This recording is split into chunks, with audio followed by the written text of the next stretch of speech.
Hi, in this video I'm going to be using the laser brake bleeder, and it requires a compressor. But if you don't have a compressor, there are other options worth thinking about. And before I start into using the brake bleeder here, the other options are the following. One-way directional valves on a piece of tubing. These you use simply by pumping, and because the air can't come back, the brake fluid will just come out in one direction. They're simple and they work quite well.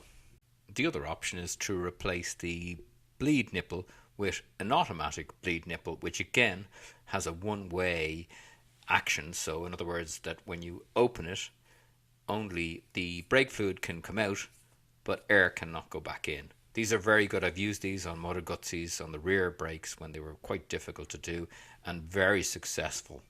But back to the laser brake bleeding tool. It comes so you can bleed one brake, or with the little attachment you can do two, which is really handy because on most modern bikes you have two disc brakes in the front, and to be able to bleed both of them at the same time is time saving and really good.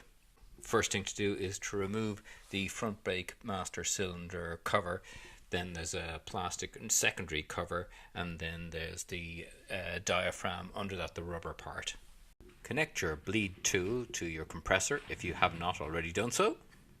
Connect the bleed tube to the bleed nipples on each of the calipers.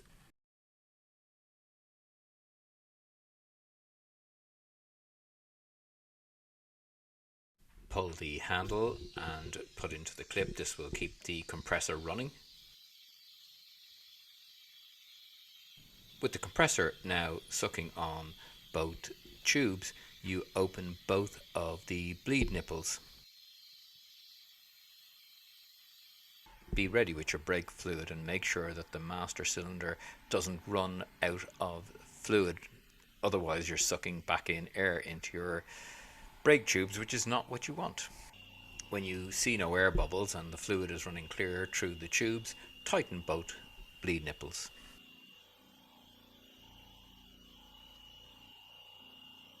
Pump the brake lever a few times. This will also help any air bubbles that are trapped near the top, and they'll come out through the master cylinder, so you might see a few bubbles. Release the lever on the laser tool. This will turn off the air compressor. Take the bleeder pipes off the calipers now. Check the brake fluid level in the master cylinder and fill to the appropriate level. Don't overfill. Reset the diaphragm if it's gone out of shape. Basically, it should just all fit into itself. And replace the covers then.